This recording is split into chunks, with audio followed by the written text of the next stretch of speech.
Resumo da semana.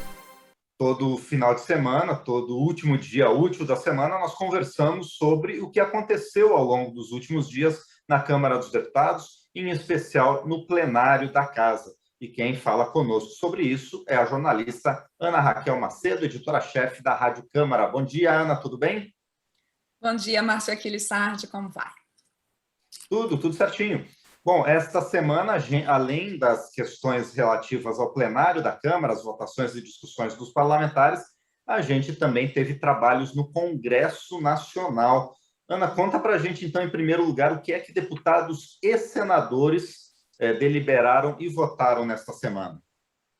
Pois é, Márcio, a gente vai começar esse resumo falando do Congresso, porque nessa quinta-feira, deputados e senadores se reuniram no sistema virtual ali, né, da sessão, ainda nesse sistema, e votaram 10 projetos ali orçamentários de remanejamento de recursos, Márcio. Isso acontece com muita frequência no Congresso porque você vai ajustando o orçamento ao longo do ano. Foram ajustes aí em cerca de 18 bilhões e meio de reais, e entre esses ajustes estava ali a votação de 2 projetos aí orçamentários, os PLNs, como a gente fala, que permitem o pagamento do chamado Auxílio Brasil, o novo programa social do governo federal, já a partir da semana que vem. Portanto, a gente teve aí o Auxílio Brasil, que o governo propôs em substituição ao Bolsa Família, e exatamente para poder remanejar recursos que estavam ali destinados para o Bolsa Família para o pagamento do Auxílio Brasil, foi preciso fazer esse remanejamento, Márcio. E aí um desses projetos prevê, por exemplo, cerca de 9 bilhões e 400 milhões de reais para esse pagamento do Auxílio Brasil. A gente lembra aqui que os brasileiros em situação de miséria e de vulnerabilidade durante a pandemia, vinham recebendo o auxílio emergencial, já foi paga a última parcela do auxílio emergencial, e aí havia ali aquela dúvida sobre como, né, se daria essa modificação, né, da transferência do Bolsa Família para o Auxílio Brasil, e isso foi permitido, então, pela votação desse projeto aí orçamentário. Outro projeto aprovado faz ajustes no plano plurianual, que é aquele plano que define metas e diretrizes e questões mais amplas do orçamento no período de 4 anos, o atual PPA, né, o plano plurianual, ele vai até 2023, e ele também precisava ali de alterações, de ajustes, Márcio, para prever o pagamento do Auxílio Brasil. Portanto, esses foram 2 destaques ali nessas votações de projetos orçamentários. Outro destaque também vai para a votação aí de um projeto, os deputados e senadores falaram muito em plenário, da destinação aí de 357 milhões de reais para a educação, especificamente ali parte desses recursos para o pagamento de bolsas de estímulo à docência, bolsas que são dadas ali por estudantes nas áreas de educação para já fazer os seus estágios nesse estímulo à docência. Isso aí foi permitido também. Então, esses foram os 2 principais temas aí ligados ao orçamento que foram votados pelo Congresso. A gente lembra que essa votação ela só foi possível depois de um acordo entre o governo e a oposição, para que na próxima semana, depois do feriado, na próxima quinta-feira, os deputados e senadores se reúnam novamente numa sessão do Congresso para a votação de outros créditos orçamentários, para a votação de vetos e também numa tentativa de encontrar uma solução para as chamadas emendas de relator geral do orçamento, Márcio. Esse que foi um assunto também muito debatido pelo Congresso nessa semana. A gente lembra, o Supremo Tribunal Federal proibiu a execução ali dessas emendas por considerar que essas emendas do relator geral, elas têm pouca transparência na avaliação dos ministros do Supremo, em como elas são destinadas. Essa emenda chamada RP9, né, no jargão aqui legislativo, elas são recursos que o relator geral do orçamento tem para fazer remanejamentos orçamentários, ajustes orçamentários. Houve, então, um questionamento sobre essas emendas, inclusive feito por partidos políticos ao Supremo Tribunal Federal. O Supremo, então, definiu que não é para pagar mais essas emendas dessa forma, é preciso da transparência, e o Congresso precisa achar uma solução, Márcio, porque alguns recursos estão ali paralisados, porque eles estavam aí nessa rubrica aí de emenda de relator, e alguns, inclusive, empenhados para pagamento, principalmente na área de saúde, e é preciso encontrar agora uma solução de como fazer, então, esse remanejamento desses recursos que estavam como emendas de relator geral do orçamento, que agora vão precisar ali ser transferidos como uma outra forma de execução. Bom, muito bem. E, além disso, a Câmara também trabalhou, obviamente, o plenário da Câmara votou diversos projetos ao longo dessa semana, e o primeiro deles, na verdade, uma proposta de emenda à Constituição, de certa forma, tem a ver com a questão do Auxílio Brasil, né, Ana? Mas o assunto principal dele são os famigerados, vamos dizer assim, precatórios, né, que a gente vem discutindo ao longo de várias semanas aqui. Então, finalmente, terminou a votação dos precatórios em segundo turno na Câmara, não é? Isso mesmo, Márcio. E eu acho que você fez bem essa ligação, porque, de fato, a gente teve na votação do Congresso dessa semana um reajuste orçamentário para pagamento do Auxílio Brasil nesse ano. Mas o governo ainda precisa resolver como pagar o Auxílio Brasil no ano que vem, no valor proposto de R$ 400 por família, né, no ano que vem, porque, por enquanto, no orçamento de 2022, não tem recursos suficientes para o pagamento desse valor, né, para cerca dessas 17 milhões de famílias em situação de pobreza, extrema pobreza e vulnerabilidade. Então, a proposta do governo, entre as propostas para poder pagar o Auxílio Brasil no ano que vem, é você fazer o remanejamento aí dos precatórios. O que acontece? A gente até já tratou disso aqui no resumo da semana. Os precatórios, que são as dívidas judiciais reconhecidas, então já transitadas em julgado, quer dizer, sem possibilidade de recurso, são dívidas do governo, com pessoas, com empresas, com os próprios estados e municípios. No ano que vem, essas dívidas, a previsão era de que elas cheguem a 90 bilhões de reais do orçamento.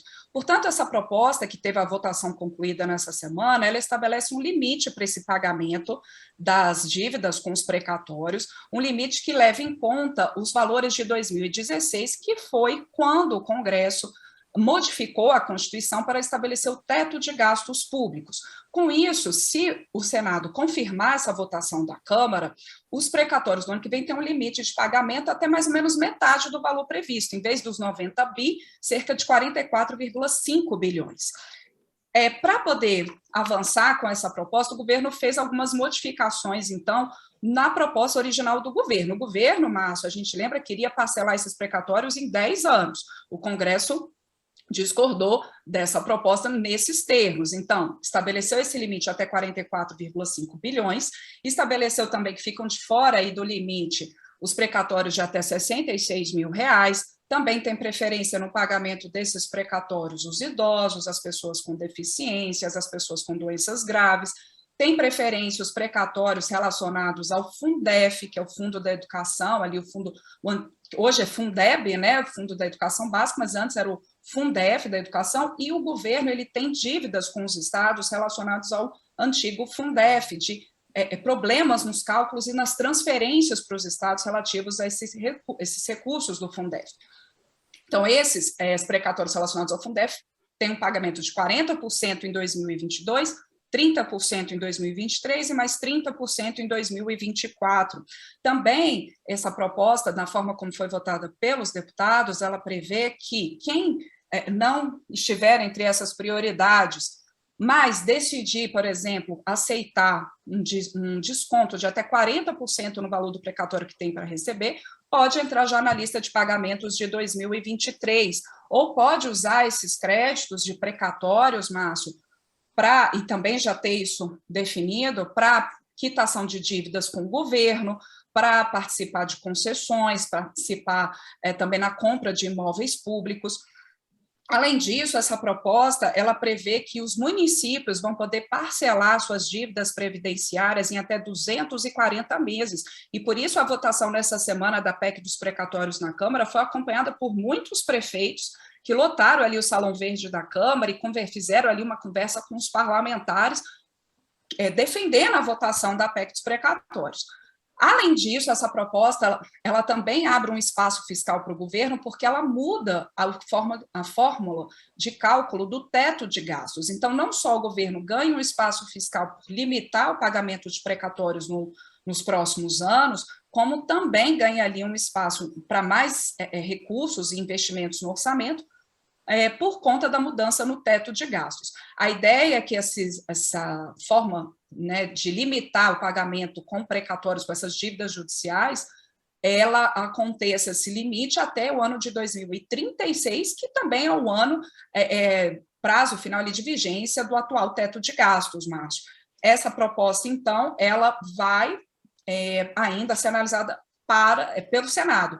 A gente lembra outro fator aqui, Márcio, que tem relação também com essa questão dos precatórios, que parte do acordo também para a votação da PEC dos precatórios foi a votação nessa semana de um projeto de lei, o PL 10.880 de 2018, que ele diz o seguinte, que 60% dos precatórios relacionados ao Fundef e 70% dos precatórios relacionados ao Fundeb, portanto, esses fundos relacionados à educação e que tem ali maneiras de transferência de recursos do governo federal para os estados para aplicação da educação. Então, 60% dos precatórios Fundef, 70% do Fundeb vão ter que ser destinados, mas por essa proposta, para a remuneração dos professores da educação básica. Isso, o que acontecia? Hoje, alguns estados já até receberam parte desses precatórios, mas nem todos aplicavam na remuneração dos professores. E a gente lembra que, pelas regras dos próprios fundos, Fundef, antigo Fundef e agora o Fundeb, grande parte, exatamente esses percentuais, 60% no caso do Fundef, para pagamento de profissionais da educação, no caso do Fundeb, 70% dos recursos do fundo tem que ir para os profissionais da educação também. Portanto, essa proposta diz que, quando houver o pagamento dessas dívidas pelo governo federal aos estados, os estados têm que respeitar esses percentuais que já são definidos nas regras do antigo Fundef e do Fundeb. Essa proposta, ela ainda precisa ser analisada também pelo Senado. Bom, e além dessas matérias relacionadas aos precatórios, os deputados também votaram duas medidas provisórias, uma na área de economia, mas tem a ver com esse período emergencial também, e outra justamente para compras no período de emergência de saúde da Covid. Além disso, teve mais um outro projeto relacionado à justiça, não é, Ana? Você detalha para a gente essas três matérias, por favor? Sim, Márcio, os deputados votaram nessa semana a medida provisória 1059, que ela prorroga, né, as medidas excepcionais para aquisição de vacinas, de insumos para tratamento da Covid, enquanto durar o estado de emergência de saúde pública decorrente da pandemia. A lei atual previa que essas regras valessem só até 31 de julho deste ano, por isso o governo editou uma medida provisória para prorrogar essas condições, e os deputados aprovaram essa medida. Mas a relatora, a deputada Carmen Zanotto, do Cidadania de Santa Catarina, ela acatou uma sugestão do deputado Jorge Sola, do PT da Bahia, e fez uma mudança no texto original do governo para permitir que também possam ser prorrogados os contratos de médicos intercambistas no âmbito do programa Mais Médicos. No plenário se falou muito da importância, né, desses médicos no atendimento à população, principalmente em lugares mais carentes, e, segundo a deputada Carmen Zanotto, o governo concordou com essa modificação. Essa MP 1059 ainda precisa da análise do Senado. E os deputados aprovaram também a MP 1057, que já tinha sido votada pelos deputados, teve pequenas modificações no Senado, voltou para a análise dos deputados, eles acataram, então, as mudanças ali e fizeram, então, a conclusão dessa votação da MP 1057, que ela reedita um programa de estímulo ao crédito voltado a microempreendedores individuais e também pequenos empresários, micro e pequenos empresários. Esse programa ele é reeditado, ele prevê que os bancos sejam incentivados a conceder créditos a esses empreendedores, pequenos empreendedores.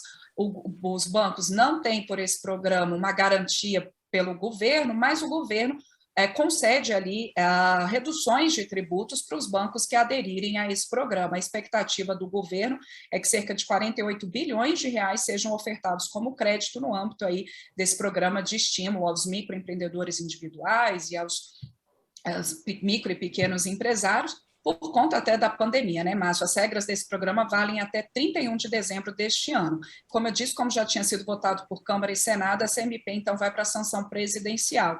E ainda, os deputados também concluíram a votação também nessa questão de que já tinha sido votado ali, e os senadores também já tinham votado esse projeto, agora os deputados concluíram essa votação de um projeto que ele aumenta o número de magistrados de 5 tribunais regionais federais.